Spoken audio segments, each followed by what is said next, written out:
seguir operando con libertad y para que sigan invirtiendo en nuestro país, entre comillas. ¿Qué contiene esta ley?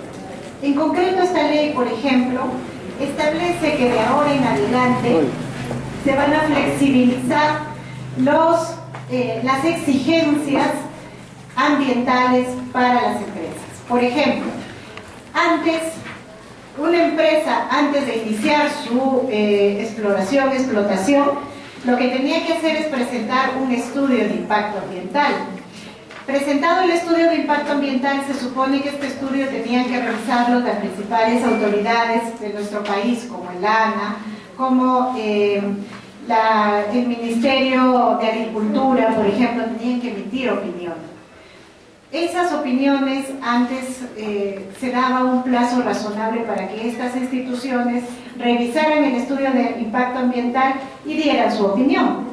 Ahora, para agilizar el procedimiento y hacerlo mucho más fácil, se les ha puesto un plazo a estas instituciones y les dicen: ustedes, instituciones, están obligadas a emitir opinión en un plazo máximo de 45 días. Díganme ustedes, un estudio de impacto ambiental, siendo un estudio tan complejo, técnico, ¿qué persona, qué institución está en capacidad de revisarlo en 45 días? Nadie. Por tanto, esto va a ser un trámite absolutamente administrativo, se convierte en una exigencia puramente administrativa pasarlo a estas instituciones, y esto es un saludo a la bandera, como decimos, ¿no? Porque finalmente las instituciones no van a emitir una opinión informada, concienzuda, ni siquiera se van a tomar el tiempo para revisar estos estudios de impacto ambiental y poder emitir una opinión responsable sobre el tema. ¿Qué más? ¿Qué otra medida establece esta ley, la 3230? Establece, por ejemplo, que de ahora en adelante el Ministerio del Medio Ambiente ya no va a ser quien establece áreas naturales protegidas. Antes, un mecanismo para cuidar nuestros espacios territoriales era, por ejemplo, decíamos, este espacio tiene valores ambientales, ¿no? De diversidad, a veces entonces buscábamos que se declaren esas zonas como áreas protegidas, y eso lo tramitábamos ante el Ministerio del Medio Ambiente. Ahora el Estado ha dicho: no, el Ministerio del Medio Ambiente no interviene más, y quién es el encargado de decir si un área va a ser protegida o no, de declarar o no un área como protegida, es la Presidencia del Consejo de Ministros. Imagínense, esa función le quitan a un ente especializado y pasa a depender del Ejecutivo. ¿Ustedes qué creen que este Ejecutivo qué va a hacer? ¿Va a declarar zonas protegidas? ¿Va a optar por proteger zonas o los va a entregar a las empresas para explotación? Obviamente, ¿no? ¿Qué otra medida contiene esta ley?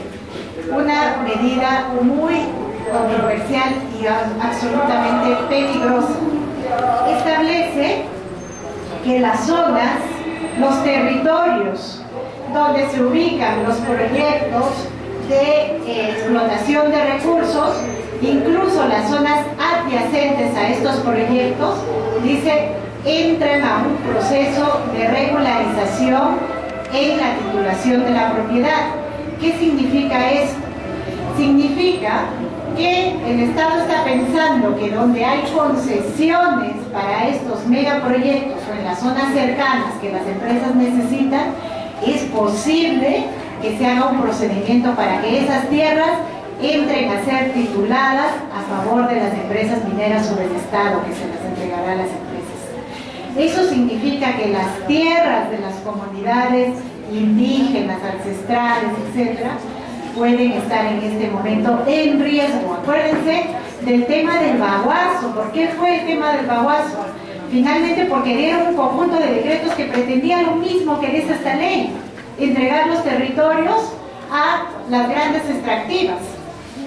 ¿Y por qué? Porque ahí pues Alan García decía que estas tierras están ociosas, que hay que ponerlas en valor, decía, ¿no? Eso mismo lo han puesto acá, en esta ley. Y eso es una medida absolutamente peligrosa y nos puede traer como consecuencia grandes conflictos por nuestro territorio. Vamos a tener que estar muy alertas sobre este tema. Así que esta es una de las medidas más peligrosas y controversiales que hay. Más peligrosas. ¿Qué más? Esta ley también ha establecido, por ejemplo, que de ahora en adelante nosotros dentro del Ministerio del Medio Ambiente teníamos un organismo hasta ahora se llama OEFA, que es la Oficina de Fiscalización y Control Ambiental, y ellos estaban haciendo la labor de fiscalización, de supervisión a los proyectos para que cumplan con las normas ambientales. Esta oficina, con esta ley, ha quedado casi inexistente, porque le han quitado presupuesto. Ellos ya no pueden contar con el presupuesto que recaudaban, por ejemplo, de multas. Ya les han dicho que no van a contar con ese presupuesto, y entonces la oficina sin presupuesto no puede operar, no puede fiscalizar, no puede controlar. De hecho, ya era una oficina débil, pero con esta ley casi la desaparecen. El día de ayer veía en un pronunciamiento que decía, un pronunciamiento de la propia UEFA que salió ayer, decía que en este momento les están quitando el 90% de su presupuesto. 90% de su presupuesto. Con lo cual esta oficina en la práctica está desapareciendo. ¿Quién va a controlar, quién va a fiscalizar en nuestro país temas ambientales si no existe esta oficina, el Ministerio del Medio Ambiente, etcétera?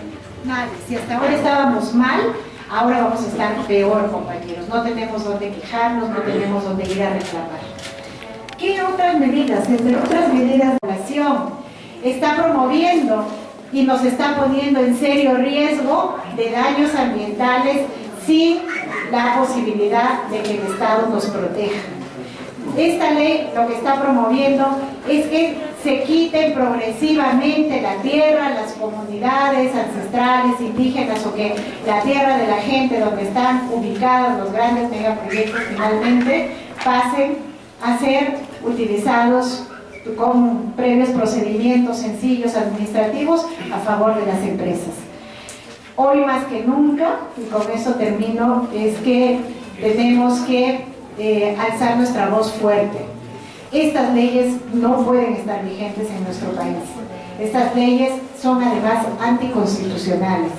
Tenemos que buscar las formas de reclamar su derogatoria y pedir que el Estado adopte otro tipo de medidas para que al contrario nos proteja, para que al contrario vigile, controle a estas empresas y que finalmente se respeten nuestros derechos humanos y derechos ambientales. Si este país está siendo el anfitrión de la COP20, deberíamos obligar que el Estado tenga un pronunciamiento sobre estas normas y que frente a los demás países dé una respuesta de por qué está promoviendo este tipo de leyes que van en contra del medio ambiente, en contra de los territorios, en contra del cuidado de el daño ambiental y todo este tema de que va a tratar la COP20, ¿no? Entonces no puede ser un estado paradójico que esté dando mensajes hacia afuera de cuidado ambiental y medidas frente al cambio climático, y para adentro nos esté en realidad empujando a un daño tremendo que no se podrá revertir. Muchas gracias.